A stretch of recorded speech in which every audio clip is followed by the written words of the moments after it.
Welcome to Eagles, Globes, and Anchors, the strategically minded podcast of the Marine Corps War College, covering the intersection of strategy, security, and warfare. Welcome to Eagles, Globes, and Anchors, the strategically minded podcast of Marine Corps University. Today we're discussing the Marine Corps' newest doctrinal pub, Learning. My guest today is Major General William F. Mullen. Major General Mullen is the Commanding General of Training and Education Command, where he has deep roots as the former CG of the MAGTAF Training Center, former President of Marine Corps University, and CEO of MCTOG. He commanded 2-6 in Fallujah and has additional deployments to Iraq and in the Balkans, as well as time on the Joint Staff J3. He is a graduate of Marquette University and the Naval War College. Major General Mullen, thank you so much for coming on the show. You're welcome. Thank you. Before we start our discussion, tell us a little bit more about your background. How did a grunt with a career full of operational deployments end up responsible for establishing doctrine on learning? Yeah, it's been a lifelong process of observing people and how they react to the challenges we face over the course of our career, combat in particular. And there's an easy way to do things, and then there's a hard way to do things. And generally what I found is the people that always take the hard way to do things is because they haven't taken the time to think about things. They haven't done the continuing professional education that enables you to come up with solutions much faster. It's been pretty frustrating to watch. And in particular, Iraq was kind of I wouldn't say as a turning point, because I can't say that I'm surprised in how things happen there, but I'll go back to something that I read a lot. And one of the things I read was something called Bureaucracy Does Its Thing by a guy named Comer from the Vietnam era. And in reading that, the frustrating piece about that was all the things that he said in there that we did not do well in Vietnam. We did almost the exact same things in Iraq and Afghanistan. And essentially it was trying to drive a square peg into a round hole. This is the type of fight we want this to be. Here's our vision of how this should go. And of course, it didn't take into account what the enemy was actually doing. And the folks that took a much more enlightened approach, General Petraeus being a very good example of that, General Mattis being another one, to how you go about a counterinsurgency and actually trying to win a counterinsurgency instead of just going there to fight and survive your tour. At one point, right before we returned for my second deployment into Fallujah, listening to the national conversation about whether we should stay or whether we should go, what I was thinking to myself is that's our fault in the military, because we didn't figure it out fast enough. We didn't have enough people that were invested enough in their continuing education to read about and truly understand what was going on and think about a better way of doing things. And it took somebody like Petraeus coming in and saying, I really don't care what your opinion is. Here's what you're going to do, and making it happen. And there was still an amazing number of people that resisted it. And I saw it in Afghanistan also when I was going over there and watching what was happening there. General McChrystal was taking a very similar approach. And the number of people that were resisting was just kind of amazing. And so how do you, in our profession, where it's the most intellectually and physically demanding profession on the face of the earth, how do you not do professional development constantly? Not just when you're made to do it in school, but constantly. How do you learn all the time? How do you understand you'll never be smart enough? And how do you get after these things to make sure that you never encounter a situation where you have no idea what to do? And as I often tell people, I read a great deal. It doesn't give me answers. It helps me come up with answers much faster. So the synthesis of all of that together and watching, frankly, a lack of intellectual curiosity amongst our officers, our staff NCOs, and our Marines, and then looking at the threats that are out there in the world right now where they're actively avoiding our strengths and going after our weaknesses, we got to get smarter. Absolutely got to get smarter. And so that's where the impetus for learning came from. So I am absolutely on board. I don't think that would surprise you at all. But my question would be, why doctrine? Why a doctrinal response to this problem or this challenge? For the foundational piece. Because the way I look at our doctrine is Marine Corps doctrinal publications are the why. Why is this important? Why should Marines care about this? The next level down are warfighting publications, and it's the in general how. And then below that level, we have tactical publications, which are very specifically how. They're less doctrine and more tactics, techniques, and procedures. The why piece. One thing that with Americans in general, but Marines in particular, is if they know the why, they'll do just about anything. They get it. The light bulb comes on. Oh, I get it. When we were getting ready to go back into Fallujah, my sergeant major and I, did this entire information operations campaign on our battalion saying, here's what the realities of a counterinsurgency is going to look like. Here's what you're going to see. Here's what you're not going to see. Here's what you need to understand about what's going on. And again, the light bulb came on to seeing the Marines' reaction to things. Oh, I get it. Okay. They didn't necessarily like it because it wasn't what they wanted it to be, but they understood what was going on. And as we went through the course of the deployment, you could hear them parrot back things we'd talked to them about at the beginning of the deployment. When you're asking, hey, how's it going? Well, sir, because one of the things we told them is quiet in a counterinsurgency campaign is the sound of winning. When the things aren't blown up, people aren't getting shot, the insurgents look like they're weak. So one time we're walking around talking to the Marines and, hey, how's it going? Quiet, sir. I guess that means we're winning, huh? So when they understand the why, they'll just about get anything done. So why should they get after learning? Why should they be smarter? Why should they develop the intellectual edge all the time? That, to me, is the key. And if they understand the why, it's going to be a lot easier to get to where we need to go. That's fair. And this is not the topic for this particular conversation, but I would argue that that also ties to incentives. Oh, absolutely. Yeah, that sure you does. lay out the why, you lay out the how, but the accountability piece. Yes. The promotions will be influenced by your performance in this particular area. Yes. Marines are known for being so physically fit. My understanding is that didn't historically used to be the case, that Marines weren't the toughest and best until the PFT tied to command and promotion. Yes. And magically, within a year, Marines were all of a sudden the PT studs. Yeah. Yeah. And that's the thing is that now we have to do that on the learning side because for quite a few years, PME complete has been, okay, you completed a course, not what did it do for you, how did it make you better, and then what happens in between those formal PME experiences, which is probably the most important part because that's where you spend the majority of your career. So how do you incentivize that and get people to understand it's like, no, this continuing piece means you continue it throughout your career. It's not episodic. Mm-hmm. So talk to us about the development of the publication. Who was around the table when learning was drafted? Who did you get inputs from? How did this process move forward? Yeah, we had the Future Learning Group with Dr. Kenny Vierling. She had two education, NPS-trained education Marines, Major Scotty Black and Major Rich Farnsworth. And then there were a couple other folks involved on the periphery, and we sat down, had a discussion, and talked about a general outline of what we think it ought to be. They went back, they worked it up, they sent it to me. When I approved it, okay, let's start fleshing this thing out. And then as chapters got finished, I would send them out to a select group of folks. I personally would pick the ones because what I wanted was somebody that would provide us really good quality feedback, not do the grammar corrections, didn't always work out. I was kind of surprised in a couple of cases where people thought it wasn't needed. But then what I determined in thinking about it was the people who are providing that feedback, this learning piece to them is so inherent to their nature, no wonder they would think that. But what I don't think they understand is the number of Marines that don't understand that or don't care about that, so aren't getting after it. And that's the target population that we have to get after, because there are a lot of Marines that truly understand what we are talking about and learning, and they're all over it. But there's a lot more Marines that don't or won't. Mm-hmm. I remember when I looked at a previous draft of the document, there were inspirational quotes peppered throughout, yes, and they were all from general officers. And yes, the feedback that I gave Dr. Vierling was, this is great, but just in terms of sheer numbers, your primary audience are enlisted Marines. Yes. And it would be fantastic if you could find some of those Marines who are revered by the force and find them yes, talking about the importance of education and the importance of lifelong learning. And I was very happy to see, as the document developed over time, that this wasn't just a document written for officers, right, that this was a document written for the Marine Corps. Right. Yes. Because that's essential, I think. Yeah. But that's the kind of quality feedback we're talking about. People that could, when you take a look at it holistically and saying, okay, I see what you're trying to do.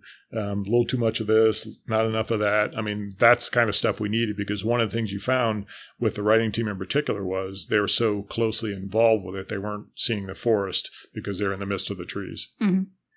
So the Commandant's Planning Guidance that came out last summer talked about 21st century learning and modernizing education. How does this fit into that larger process? Yeah, again, that's to me the engine of change. The doctoral publication is the why it needs to happen. 21st century learning, what we're trying to do with that's the engine of change. How do we change the learning culture of the Marine Corps? And hopefully everybody kind of gets on board the engine and moves along with it instead of getting run over by it. But part of it is the responsibility of our headquarters. We have enforced a method of curriculum development and formal schools management that really ties people's hands with how you go about doing adult education. And it's very much an industrial age process where one of the things you know about it is, yes, it's good for pushing through large numbers of people, which of course is a requirement, but it's also the least effective way for people to learn.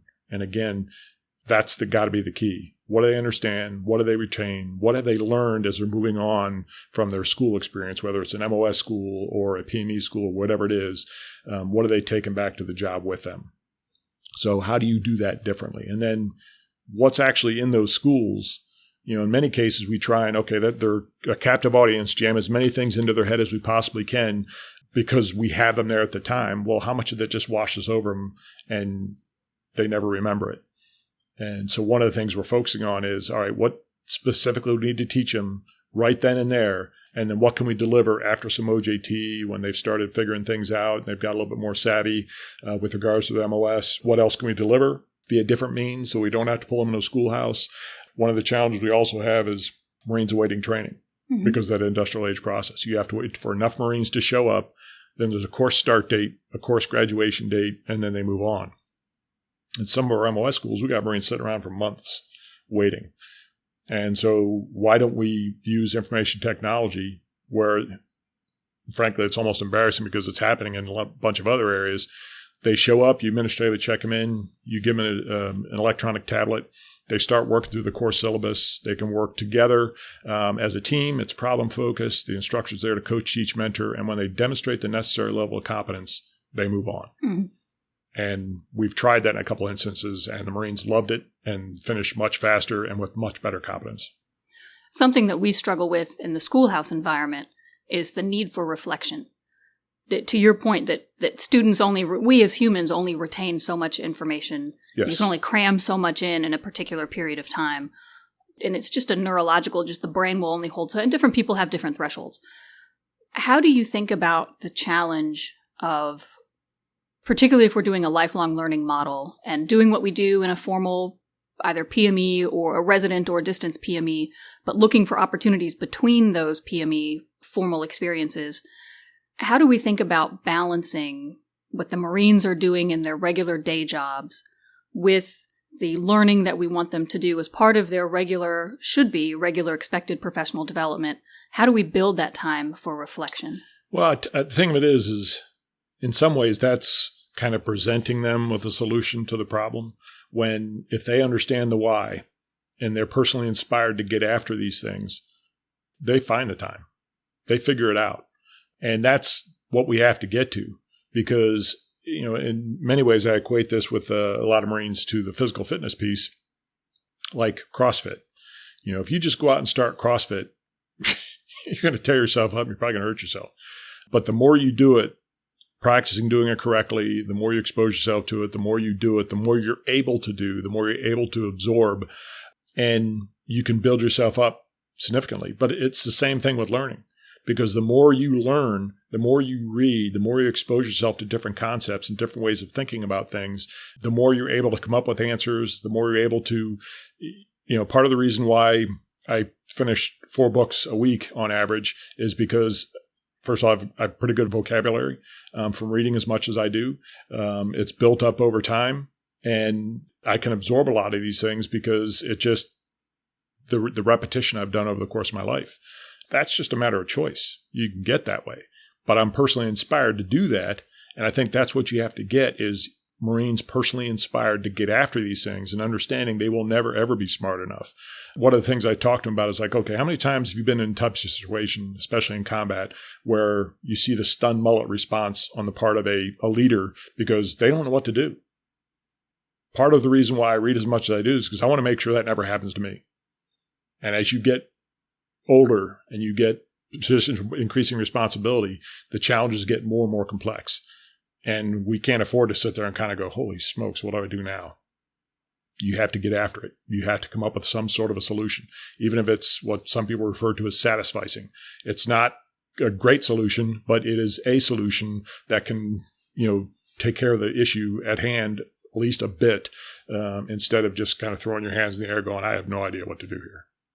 And if you start that conditioning process of individuals building the habits and getting the mental sets and reps in, I know that might be a dated term now. No, but that's exactly what it is. If you start when someone is 18 years old, when they're first coming into the Marine Corps, imagine what they'd be capable of doing at the end of a career. Yes. I mean, that's But phenomenal. it goes back to what Malcolm Gladwell talks about. I mean, some people poo-poo some of the things he's talking about, but that 10,000 hour rule. If you do something for 10,000 hours, you're pretty damn good at it. And I equate that to driving. You know, with a lot of the audiences I talk to with the PME on PME that I do, I say, okay, everybody's been driving since they're about 16 years old.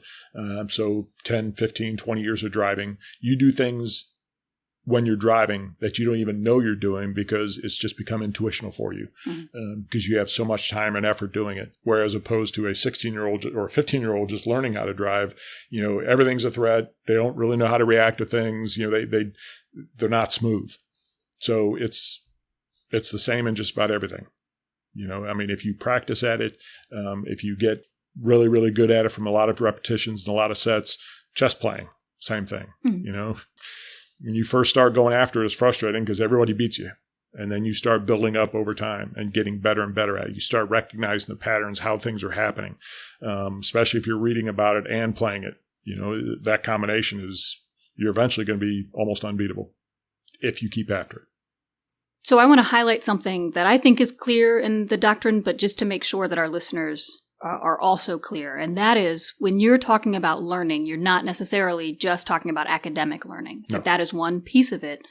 But learning itself, again, as I would say, it's kind of a habit of mind. It's a practice. Yes. I could be learning international relations theory or ethics, which are my two disciplines, or I could be learning how to plant the garden so I get the most number of flowers out of it. That learning piece can be just as practical as it can be conceptual and theoretical. Absolutely. Yeah. Because one of the things I talk about, again, that PME and PME that I do, by the way, the Marine Corps Association Foundation has it hung on their website, the presentation I did at TDS. But I talk about the combination of knowledge and experience gives you wisdom. And the experience piece, some of that is actual practical experience doing these things. But because, especially in the profession of arms, we don't actually get to do our profession, our calling, as much as some might like. And the vicarious experience aspect of that you get through reading, it's absolutely essential. But that knowledge combined with the experience gives you the wisdom to be able to deal with things much better than anybody else. I mean, you look at people like Secretary Mattis, General Dunford, General Petraeus, General Kelly, General John Kelly. I mean, people wonder at them, their ability to almost have the answer before the question's even been asked. That doesn't happen by accident. You know, there's a heck of a lot of knowledge and experience that went into making it. Most of it on their own time, their personal dedication to reading, studying their profession, and getting after it. Mm-hmm. So what does success look like for you? 5 years from now, this doctrine is out there. How do you know that it's had an impact? That personal inspiration piece. Marines understand, you know, we have some Marines right now, as I said before, that really get it. When we have most Marines that get it.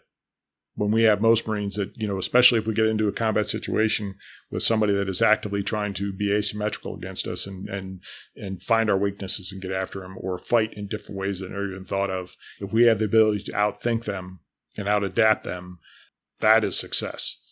That's what we have to build towards. And because, you know, when a lot of people look back to the Iraq and Afghanistan experience, frankly, our opponents in that fight weren't very good. The Afghans were better, but it's also dated experience. What's next?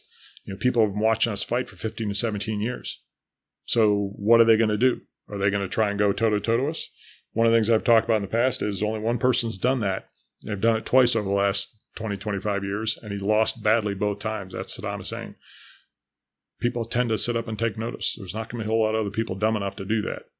So we have to be able to adjust. And when the Marines had the ability to look at something and realize that this is not what we planned for, but I've got a plan. We're going to get after this. And it's the instant innovation and adaptation instead of, hold on, what do we do now? That's success. Mm-hmm.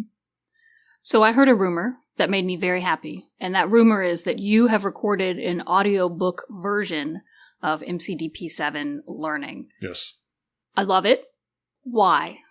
Well, I'm part of the way I'm able to read as much as I do is I listen to books all the time. I do the world's most boring activity, which is swimming. I have a waterproof iPod shuffle and earplugs, and my watch counts laps. I'm listening to the book as I'm swimming, so mentally I'm not even there.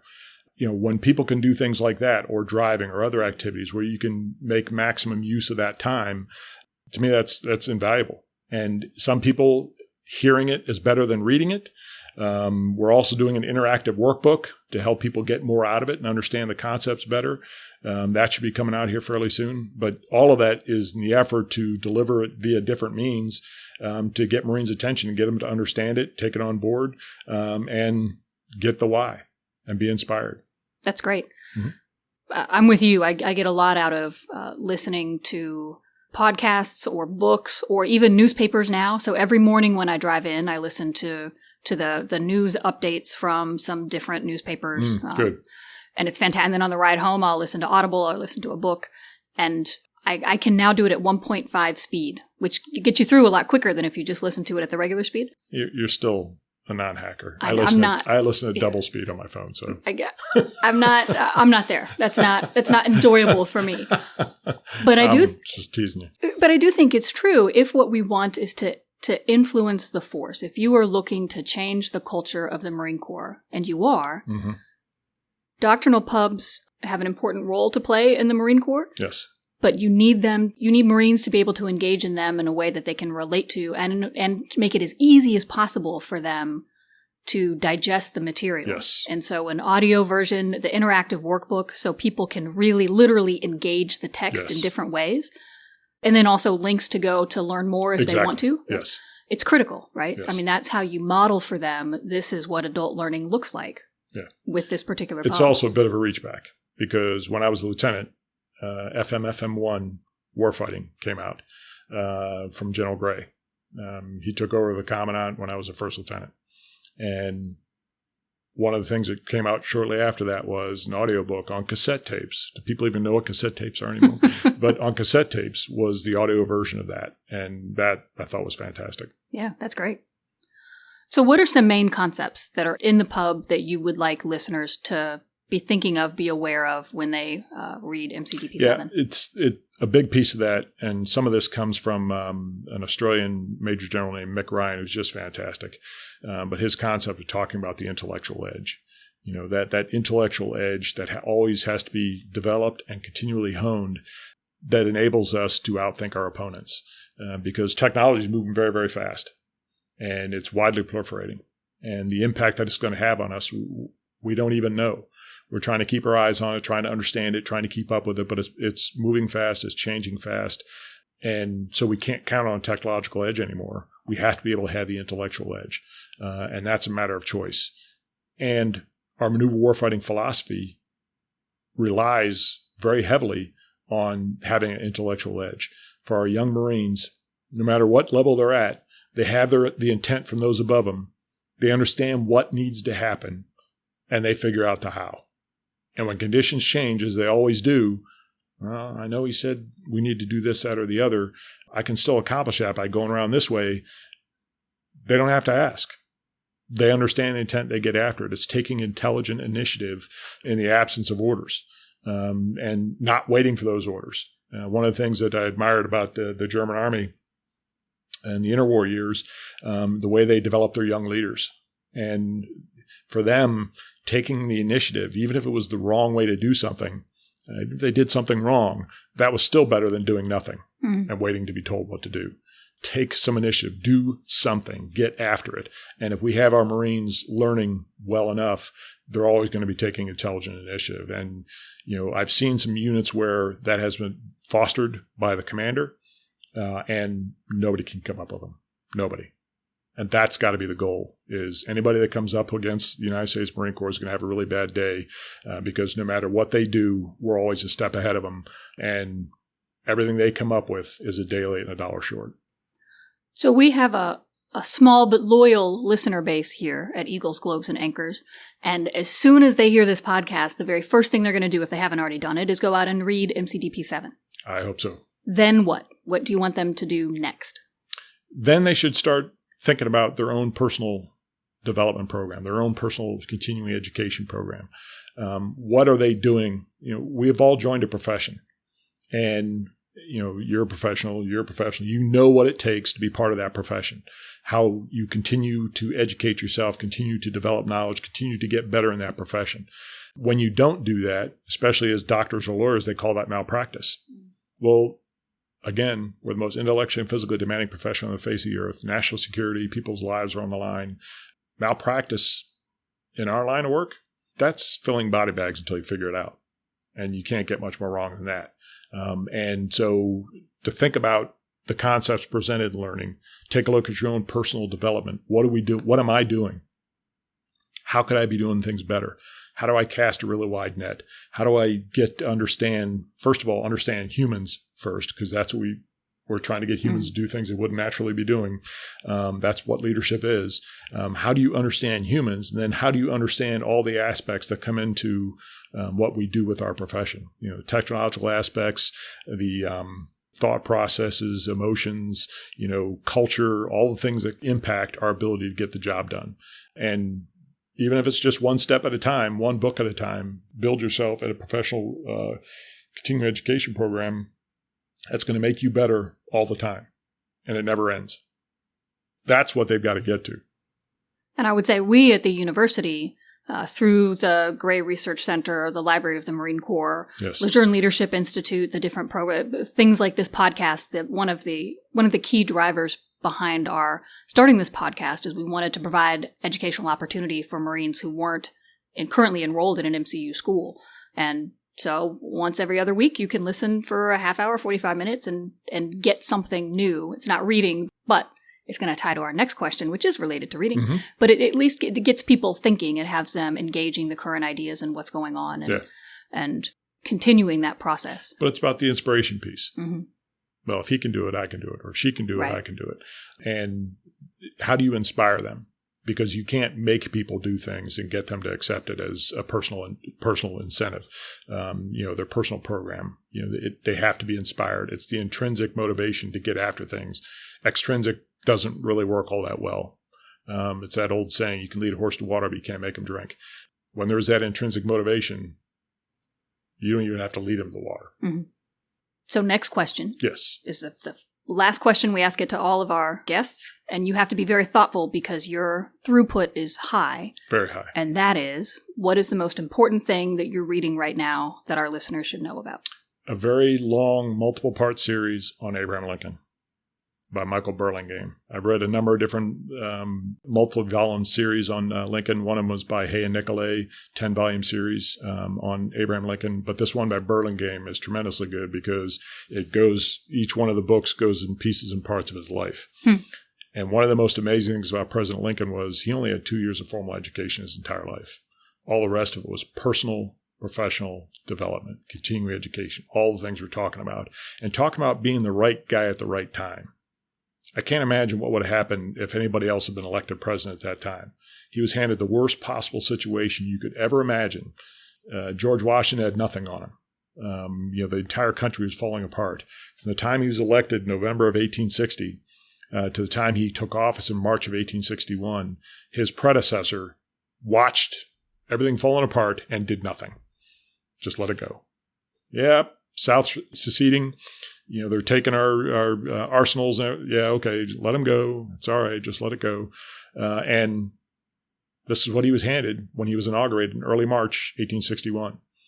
And an emergent situation. Oh, by the way, Fort Sumter's running out of food. What are you going to do about it? And at one point, he couldn't even get troops into the capital to help defend the capital because Maryland was largely a seceded state. He took some unusual steps to make sure they didn't actually secede, but they had a lot of Southern sympathizers. So he couldn't even get troops to the capital of Washington, D.C. I mean, the desperate situation that he was in and how he dealt with it. He had no military training whatsoever, none. He fought in the Black Hawk War in the 1830s, I think it was. And one of the things he talked about was, he goes, I gave blood for my country, mostly to mosquitoes during the Black Hawk War. Didn't even see any fighting. But here he is. We'd never had a military the size that it eventually became during the Civil War. As a percentage of the population, compared to what we have today, it's not even close. Theirs was much, much larger. So were the casualties. He went through a series of general officers. They were leading the military forces of the United States, trying to keep the Union together and force the South to understand you can't succeed. That's not part of the bargain. And he ended up firing one after another until he found one that would work. And the intestinal fortitude it took to do that, especially with somebody like McClellan, who was one of the first ones, who was tremendously popular. I mean, wow, the moral courage it took to do that. So just the admiration you have for a guy like that, the more you read about him, the more the different aspects of his life. I mean, he lost one of his sons before they came to office. He lost another one in office. Challenges with his wife, challenges with his family, challenges with depression. He's dealing with depression the whole time. I mean, and he overcame it all. One of the best examples of that is a book called Team of Rivals by Doris Kearns Goodwin.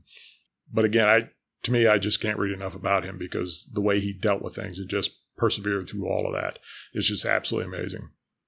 Well, Major General Mullen, thank you so much for coming on the show. To keep up with the good work of Marine Corps University, follow us on social media at Marine Corps U. Thanks to our producer, Jen Padgett-Howell, our show manager, Captain Matt Brewer, and the Marine Corps University Foundation for their support. I'm your host, Becky Johnson. Thank you for listening to Eagles, Globes, and Anchors, the strategically minded, innovative podcast of Marine Corps University.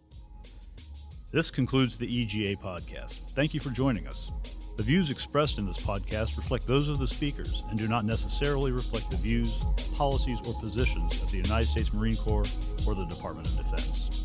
You can follow the Marine Corps War College on Twitter, Instagram, and Facebook at McWar College. And as always, our podcast music is Stuck in Traffic by Ribeiro. Have a great day.